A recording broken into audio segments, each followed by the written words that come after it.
Alhamdulillah. Hadirin, hidup ini adalah ujian. Baik kesenangan, kesusahan, dua-duanya adalah takdir Allah yang harus kita jalani. Setiap waktu kita akan menghadapi masalah. Masalah adalah bagian dari karunia. Karena dengan masalah seharusnya membuat kita jadi dekat dengan Allah. Orang berat dalam hidup bukan karena masalah, tapi karena jauh dari pertolongan Allah. Kita dirancang oleh Allah bukan untuk menyelesaikan masalah sendiri, karena kita la haula wala quwwata illa billah. Kita disuruh oleh Allah bukan menyelesaikan masalah sendiri, tetapi kita disuruh oleh Allah menjadi orang bertakwa. Dengan ketakwaan inilah solusi terbaik akan diberikan. At-Tolaq ayat 2, 3, ayat 4. Di ayat 2, wa may yattaqillaha yaj'al lahu makhrajan. Barang siapa yang bertakwa kepada Allah, baginya jalan keluar. Wa yarzuqhu min haitsu la yahtasib. Dan Allah memberikan rezeki dari tempat yang tidak diduga-duga. Jadi solusi terbaik itu datang dari ketakwaan. Bukan dari kepintaran, bukan dari keahlian, bukan dari pengalaman saja, bukan dari jaringan, tidak, tapi dari Allah. Maka yang harus kita pikirkan setiap waktu adalah kualitas ketakwaan diri kita, karena dari sanalah Allah memberikan solusi apapun. Contoh, anak. Kita tidak bisa membulak-balik hati anak. Kita tidak bisa memberikan hidayah kepada siapapun. Tapi yang membulak-balik hati hanya Allah. Tugas kita bukan menyolehkan anak. Tugas kita adalah solehkan diri kita sendiri, sambil terus ikhtiar supaya anak disolehkan oleh Allah. Jadi tidak bisa membulak-balik hati anak. Walaupun disekolahkan di tempat yang paling islami, di pesantren, kalau Allah tidak memberi hidayah, jangankan anak kita, anak Nabi Nuh, istrinya Nabi Lut, tidak bisa, karena yang menggenggam hidayah adalah Allah Subhanahu wa ta'ala. Ingin anak soleh, jadilah orang tua bertakwa. Makin kita dekat dengan Allah, terserah Allah. Anak mau disekolahkan di mana, nanti Allah yang ngasih hidayah. Tidak harus semua anak jadi soleh di pesantren, tidak juga. Karena tidak akan cukup semua anak sekolah di sana, ya. Tapi kalau Allah mau menyolehkan anak itu, Allah kuasa mengatur semua jalan keluarnya. Mengurus jagad saja tidak ribet bagi Allah, apalagi membulak-balik setiap hati.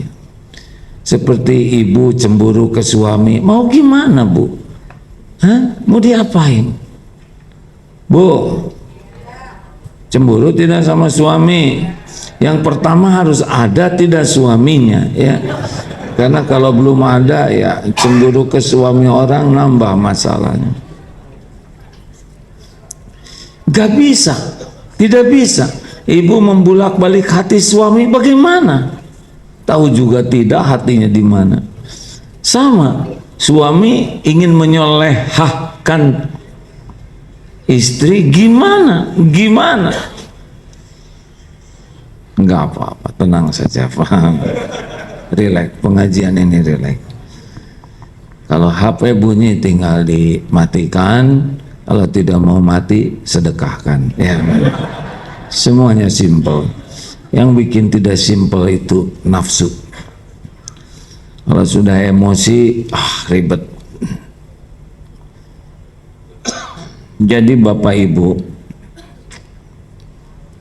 bahagia itu di mana? Bahagia itu pada takwa.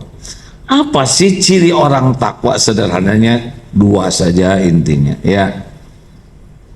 Baik kepada Allah dan baik kepada makhluk-makhluk Allah. Itu ciri orang takwa. Kan kita mau yang gampang, betul tidak? Baik kepada Allah itu apa? Baik kepada Allah itu tidak ada tandingan, andadan, dan tidak mengilahkan yang lain selain Allah. Itu kuncinya. Jadi makin di hati kita tidak ada sandaran siapapun selain Allah, kita tidak takut kecuali takut jauh dari Allah, dan tidak menggebu cinta kepada apapun siapapun kecuali menggebunya ke Allah. Itu udah memasuki wilayah takwa. Sebelum kita amal soleh, iman dulu, ya. Kan bahagia itu kuncinya iman dan amal soleh. Nah Bapak Ibu, yang bagaimana? Kepada Allah, kan ada yang tahu kepada Allah, ada yang percaya, ada yang yakin. Ini nih, di sini makin yakin makin takwa, karena keyakinan kepada Allah itulah yang mengubah segalanya. Rumah sempit jadi lega, itu perkara hati, hadirin. Kalau hati kita yakin ini rumah titipan Allah dan kita ridho dengan dititipi rumah ini dan syukur, jadi lega, itu nggak usah beli rumah tetangga. Asli, hadirin. Orang yang imannya kuat di dalam penjara saja bisa lapang, tapi punya tanah lapang bisa menggusur tanah yang lain. Jadi jangan risau harga tanah naik. Pertama, bukan tanah kita, ya. Iya kan? Yang kedua, nggak ada duitnya buat beli. Yang ketiga, bahagia itu bukan mikirin tanah orang, syukur tidak dengan yang ada. Ingat hadis yang lalu, qad aflaha man aslama wa ruziko kafafan wa qana'ahullahu bima ata. Amat sangat beruntung, bahagia orang yang Islam, yang memasrahkan dirinya ke Allah. Islam cukup rezekinya, bukan banyak, cukup loh, dan puas, qanaah dengan apa yang Allah berikan kepadanya. Itu bahagia tuh. Jadi kalau lihat mobil orang, ya udah nggak apa-apa. Kenapa kita mikirin mobil orang? Syukuri kaki yang ada, kan motor nggak ada, mobil nggak ada, tinggal naik motor orangnya. Nah hadirin, memang kalau yakin kepada Allah bagaimana? Yang pasti kalau orang sudah yakin ke Allah adalah dia akan dekat dengan ikhlas. Udah cukup Allah melihat apa yang kita lakukan, Allah tahu, dan Allah udah janji ngebalas. Terus apa lagi yang harus kita pikirkan? Perkara orang berterima kasih atau tidak, orang menghargai atau tidak, orang balas budi atau tidak, itu kan bukan urusan kita. Ingat teorinya, fokus dengan apa yang bisa kita kendalikan, jangan fokus dengan apa yang tidak bisa kita kendalikan. Coba, pikiran orang bisa kita kendalikan tidak? Perasaan orang, kan? Orang tidak mau berterima kasih, masa kita ngotot?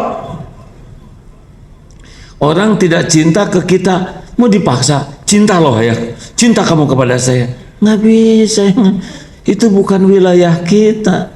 Orang mau berterima kasih atau tidak, mau menghargai atau tidak, mau balas budi atau tidak, itu bukan wilayah kita.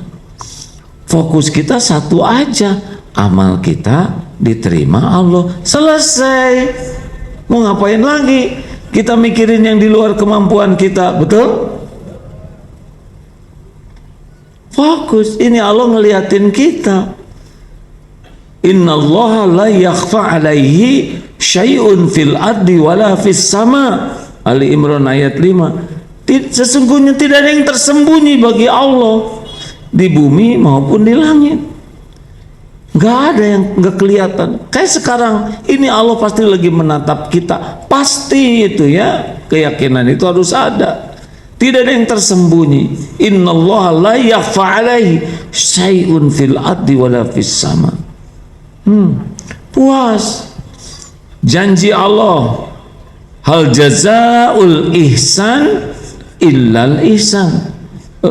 Surat Ar-Rahman ayat berapa? Coba dicek. 60. Tidak ada balasan bagi kebaikan kecuali kebaikan. Selesai, ya kan? Kita tunggu aja waktunya, bentuknya, terserah Allah. Gak ada urusan kita dengan apa yang Allah janjikan, udah pasti. Tinggal husnuzon saja. Urusan kita yakin tidak kepada janji Allah. Sudah enak tuh hadirin. Saya sudah berbuat yang terbaik untuk istri saya, tapi istri saya bilang kurang, itu tinggal ditambah, ya kan? Saudara jangan salah tafsir ya.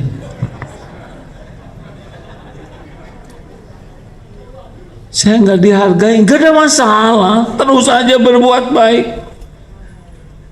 Terus saja berbuat baik. Pertama kita nggak bisa, maksa istri tahu balas budi, ya kan? Ngebulak balik nggak bisa. Dan yang kedua, bukan wilayah kita. Wilayah kita adalah jadi lelaki terbaik, jadi suami terbaik, jadi ayah yang baik yang disukai Allah. Selebihnya Allah yang ngebulak balik hati. Mau digimanain? Kan capek nanti hati kita, nggak ikhlas ya. Ciri-ciri kurang ikhlas capek. Kalau ikhlas udah selesai. Coba tolong dijawab, kalau kita berbuat sesuatu kebaikan Allah lihat tidak? Adakah yang tidak kelihatan oleh Allah? Apakah Allah tahu semua yang kita lakukan? Apakah setiap perbuatan ada balasannya? Ada balasannya? Mungkinkah ada yang kelupaan Allah ngebalas? Ketuker? Mungkin tidak. Meleset? Kurang? Kelebihan? Ada yang menghalang-halangi? Mungkin tidak. Wa yuridka bi khairin fala radda li fadli. Surat Yunus 107. Dan jika Allah menghendaki kebaikan bagimu, gak ada yang bisa menolak. Tenang hadirin. In ahsantum ahsantum li anfusikum wa in asatum falaha. Jika kamu berbuat baik, kebaikan itu untuk dirimu sendiri. Dan jika kamu berbuat jahat, itu pun balik ke kita. Surat Al-Isra ayat 76. Mau yang mana? Satu nomor aja meleset silakan ya. Jadi sudah puas, pokoknya kalau ingin ditolong oleh Allah, ikhlas. Terus kalau ingin jadi ahli takwa, ya syukur aja. Nih kita jarang syukur. Ini datang ke majelis talim ini selamat. Lah siapa yang nyelamatin? Tiap waktu itu kita diselamatin. Anak ke sekolah selamat, istri ke pasar selamat. Nggak ada syukurnya. Kita masuk ke mulut ini, kenapa nggak ngumpul di paru-paru? Sedikit aja masuk ke salah alamat, kita lolos setiap waktu, nggak pakai syukur itu. Wah, kalau sudah yakin ke Allah, syukur aja terus ya. La in syakartum la azidannakum. Mendatangkan yang belum ada tuh paling gampang dengan syukur, bukan dengan banyak keinginan. Boleh punya keinginan harus, tapi diperbudak keinginan duniawi ya jangan. Ingin itu pengantar amal soleh saja. pengantar ikhtiar, tapi tidak boleh menuhankan ikhtiar. Pak, syukur. Suami saya ngorok loh. Syukur.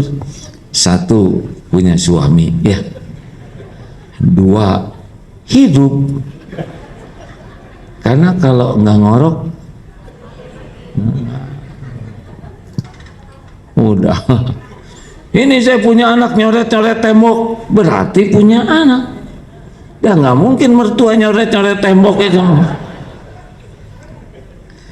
Ala kulli hal, dalam segala yang terjadi pasti ada nikmat di sana.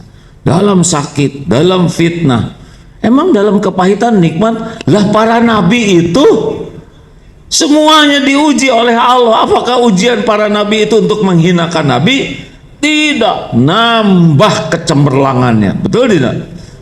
Dengan dihina Nabi sabar, tambah kemuliaannya. Dikasih sulit, nggak mengeluh, tambah kemuliaannya. Masya Allah. Ujian itu bagian dari nikmat, hadirin. Jangankan urusan akhirat, anak aja diuji. Bela-belain ngutang kita supaya anak diuji, benar? Berapa banyak yang pinjam uang supaya anaknya diuji ujian, ya kan? Dan rela. Nah, kenapa giliran suami diuji, istri diuji, kita jadi buruk sangka? Gimana sih caranya kalau kita diuji supaya kuat? Yang nguji itu yang baik atau yang buruk ke kita? Oke, pertanyaannya, yang nguji kita itu Allah yang maha baik, pencipta kita, yang selama ini setiap saat berbuat baik ke kita. Tidak ada sekejap pun Allah berbuat buruk ke kita, walaupun kitanya buruk. Terus saja diberi nikmat, jantung didetakkan, mata dikedipkan, otak bisa mikir, telinga bisa mendengar, mata bisa melihat, mulut bisa bunyi. Ada yang ada mulutnya tapi nggak bunyi, ya. Ada yang bunyi tapi nggak ada mulutnya, ada.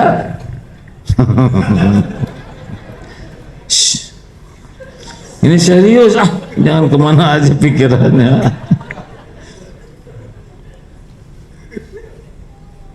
Itu juga bagian dari nikmat. Coba nggak bisa buang angin 16 kali loh sehari, walaupun nggak ngaku tuh, ya. Ya karena ada memang Allah memproses sedemikian rupa. Kadang kepikir kok nggak harum aja gitu ya. Misalkan ya anggrek, hari ini anggrek, besok ke Melati, enggak, ini karbitnya stabil, ya kan. Pasti ada hikmahnya, ya kan. Sebab kalau anggrek pasti datitut. Hadirin sekalian, terus serius ini lagi ngaji tauhid nih.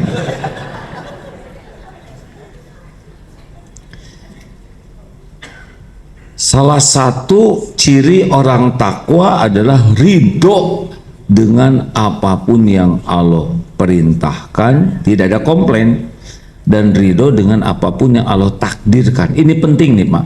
Jadi kita ingin diurus ini dulu nih, latihan ikhlas, latihan syukur, latihan ridho. Kita ini milik Allah, Allah yang maha baik, yang setiap saat berbuat baik kepada kita, dan yang paling menginginkan kita bahagia, kita mulia, kita selamat itu Allah, pencipta kita. Banding antara kita dengan Allah, yang paling menginginkan kita bahagia siapa? Allah dong, pencipta yang kita yang maha baik. Makanya kita diberi hidayah, diberi taufik, ini ngaji, diongkosin, ini kan takdir Allah. Padahal Allah tahu sholat duhur kita barusan ngecapruk kemana aja, ya. Iya kan, orang-orang, wih keren, kamu rajin ke masjid deh, padahal sholatnya juga ngaco, nggak ngerti lagi. Tapi Allah masih menutup-nutupi keburukan kita. Jadi kalau pas diuji itu ridho, hadirin, mau diapain aja ridho, karena pasti ini baik.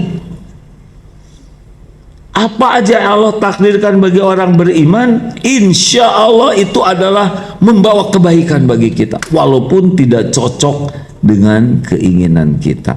Sepanjang faman radiya falahu ridho, barang siapa yang ridho dengan takdir yang Allah berikan, Allah ridho. Kalau Allah ridho ke kita, kan Allah tahu hati kita, ya, ngedumel atau tidak. Ingat teori batu jatuh kena genteng, kena jidat, lagi jalan jidat ketiban genteng, bagaimana? Udah terjadi nih, benjol. Sederhana sekali. Tidak boleh kita mengatakan saya tidak terima, saya tidak terima. Nggak mungkin tidak terima, itu tanda terima udah jelas, benjut kayak gitu ya. Nggak bisa kita mengatakan tidak terima, udah diterima, tinggal kita obatin. Kalau nasi jadi bubur, terima, tinggal cari cakwe, ayam, kacang polong, kerupuk, kecap. Apa kata-katanya? Qadarullah wa ma syaa fa'al. Ini udah takdir Allah, apapun ini udah takdir Allah, ini sudah yang dikehendaki Allah. Saya terima ya Rob episode ketentuanmu saat ini kepada saya, karena pasti baik. Nah, ridho itu Allah pasti tahu ya, maka Allah ridho ke kita, lapang hati kita, jadi lebih ringan menghadapinya. Kemudian dibimbing oleh Allah, dibuka hikmahnya. At-Takubun ayat 11, ma asaba min musibatin illa biiznillah wa may yu'min billah, barang siapa yang yakin ke Allah, yahdi qalbah, Allah memberi petunjuk di hatinya. Jadi nanti dibuka hati kita, ngerti nih kenapa Allah takdirkan. Itu udah beda, itu udah beda hidup tuh kalau udah kayak gitu ya. Udah gitu dikasih pahala karena kita ridho. Faman rodiya falahu ridho wa man sakhita falahu sukhtu. Kalau kita marah, saya nggak terima, Allah nggak adil, kenapa saya begini? Aduh, kalau diadili asli, habis kita ini. Sambar petir bertubi-tubi jadi areng ya. Kalau kita marah, maka hati jadi sempit, berat hidup ini, nggak ada jalan keluar dan dosa. Terima, ridho, apa aja ridho. Ridho dengan takdir yang ada sambil bergerak ke takdir lainnya, sempurna. Sakit gigi, ridho, ya Allah, innalillahi wa inna ilaihi, saya terima ya Allah, walaupun sakit sekali, aduh ya Allah, pasti karena dosa, astagfirullah. Sambil pergi ke dokter gigi, udah ditahan jalan macet, saya terima jalan ini macet, ya Allah, ini penggugur dosa, astagfirullah. Pas sudah sampai ke sana ada tulisan, maaf dokter tidak praktek karena sedang sakit gigi seperti saudara. Oh, gimana? Terima lagi, alhamdulillah ya Allah. Nggak boleh, coba Allah ngasih tahu dari tadi, saya nggak pergi. Tadinya udah nggak ada, ya kan? Kan ada yang suka ngomong, coba saya dikasih tahu dari tadi. Tadinya udah nggak ada, adanya sekarang, nggak bisa mundur. Makanya fa'inallahu taftahu amala syaitan. Perkataan seandainya itu bisa ngebuka tipu daya setan itu. Iya kan, ada dalilnya. Dalil lengkapnya begini. Ini tentang orang yang beriman kuat. Al-mu'minul qawi khairun wa ahabu ilallah minal mu'mini dha'if wa fi kulli khairun. Mukmin yang kuat lebih baik dan lebih dicintai Allah Oh, kan begitu. Makin kuat iman, makin baik dalam segala hal, dan makin dicintai Allah daripada yang imannya lemah. Dalam keduanya sudah ada kebaikan karena ada iman. Ihris ala ma yanfa'u. Ini ciri orang kuat iman. All out lah, bersemangatlah. Ini ciri orang yang imannya kuat ya. Bersemangatlah dengan apa-apa yang manfaat bagimu. Berobat manfaat, semangat, walaupun tidak wajib ya, tapi semangat untuk yang manfaat. Karena ada yang memang sudah tidak memungkinkan berobat, dia tidak jadi dosa, tapi semangat untuk sehat harus selalu ada. Apapun yang manfaat bagi dunia, manfaat bagi akhirat, harus semangat. Wasta'in billah, dan bersamaan dengan itu minta tolong ke Allah, karena hanya Allah yang bisa ngasihnya manfaat itu. Kita ikhtiar, itu amal soleh. Dan janganlah wala ta'jaz, jangan malas. Wa in asobaka syai'un, dan jika menimpa kepadamu sesuatu, fala takul lau anni fa'altu kana kada wa kada. Janganlah kamu mengatakan, tuh seandainya saya nggak pergi, pasti nggak bisa, udah pasti kejadian itu. Kita akan pergi juga. Coba kalau dia nggak pergi, nggak celaka, nggak mungkin, pasti pergi, pasti datang ke tempat dia celaka. Coba kalau dia nggak pulang ke Bogor lewat tol, mungkin dia masih bersama kita? Nggak mungkin, karena bekal meninggal di kilometer sekian, ditunggu oleh malaikat pencabut nyawa di sana, maka nanti ke sana bekal ketemu dengan yang bagian tabrakan, sama juga ada takdirnya ya. Cuman yang ini bagian mati, yang itu bagian tangannya diambil karena udah waktunya pulang, tangannya duluan ya, dan gigi sebagian. Kan ada waktunya pulang duluan sebagian. Saya lihat sebagian pada pulang duluan nih. Gigi ya.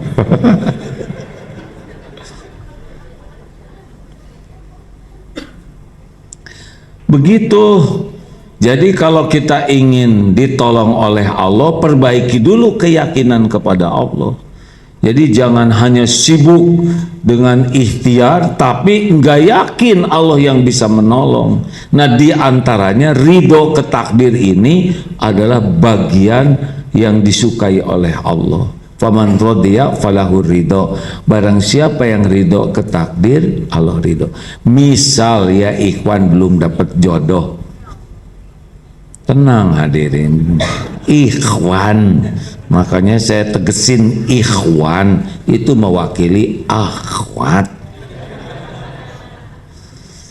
Nggak bisa, kenapa sih saya hidup gini, teman-teman saya udah pada punya jodoh, udah pada punya anak, saya begini-gini amat. Nggak boleh ngomong itu. Ya Allah, saya terima episode ini. Engkau belum menitipkan pendamping hidup yang mau banyak, tapi mau menjauh dari saya, mau muntah, yang nggak usah ngomong gitu kepada Allah. Ya Allah, maunya sama teman saya. Ya Rob, saya terima, Engkau pasti tahu yang terbaik. Ridho, kata ibu, ayo dong nak, nikah nak, nikah nak, ibu ingin kamu nikah. Bu, ibu ingin saya nikah, padahal ibu sudah nikah. Nah, saya belum sama sekali. Saya lebih ingin dari ibu. Nggak usah kayak gitu ngomongnya. Insya Allah. Doakan saja. Bukan tidak ingin, tapi Allah belum memberikan yang terbaik. Doa saja, Bu. Nggak usah minder, nggak usah sakit hati ditanya gimana anaknya berapa. Alhamdulillah saya belum dititipi suami, belum dititipi istri, belum dititipi anak. Dan tidak ada minder, tidak ada berat, karena tahu ini takdir dari Allah. Nggak ada tertekan. Itu yang mendatangkan pertolongan, karena sudah menempatkan keridoan hati terhadap episode yang Allah tetapkan. Ini episode bergerak terus nih hadirin. Tiap hari itu punya coupling takdir masing-masing. Kita aja tidak tahu nih turun dari sini apa episodenya, ya kan? di jalan sana apa episodenya, enggak tahu sama sekali. Tapi kalau sudah terjadi, ridho, terima, rasakan beda hidup ini. Faman radiya falahur ridho. Barang siapa yang ridho dengan ketentuan Allah, Allah ridho. Ridho ini bukan posisi akhir, ridho ini posisi awal untuk move on.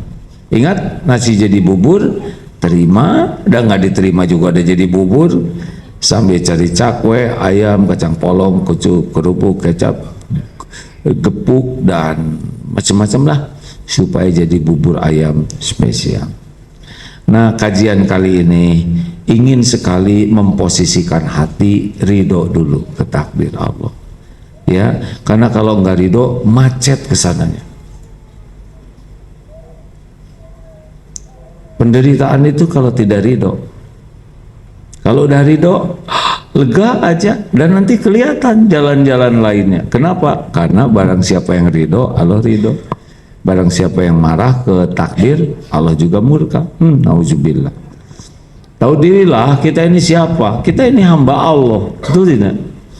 Suka-suka Allah, dan Allah Subhanahu wa Ta'ala maha baik, maha pengasih, maha penyayang, maha adil, tidak pernah berbuat zolim sama sekali.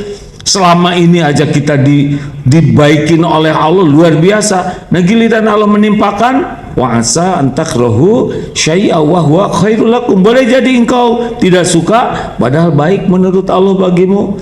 Boleh jadi engkau suka padahal buruk menurut Allah. Wallahu ya'lamu wa antum la ta'lamun. Allah Maha tahu, kalian tidak tahu. Makanya jangan sotoy, ya.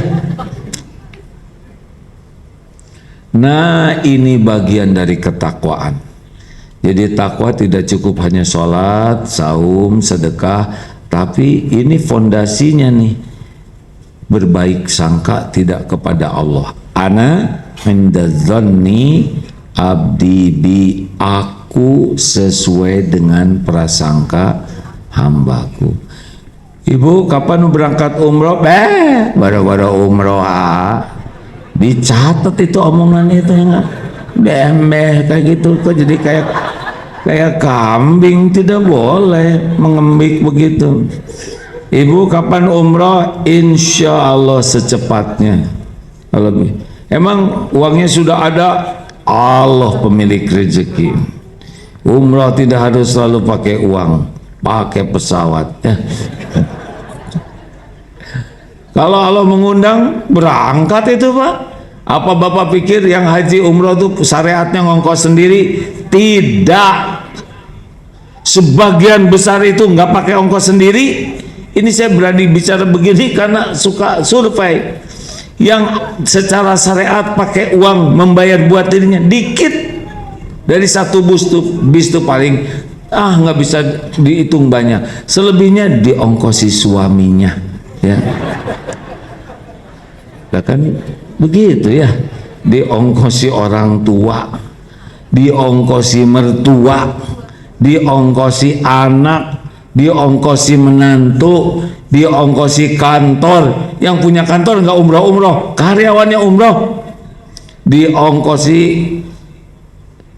hadiah. Ada yang mengganti, ini mau berangkat sakitnya diganti kamu, begitu. Kalau Allah mengundang, Allah bikin jalannya sendiri. Makanya tidak boleh suudzon, karena kita bersandar kepada yang menguasai segala-galanya, memiliki segala-galanya, dan maha baik.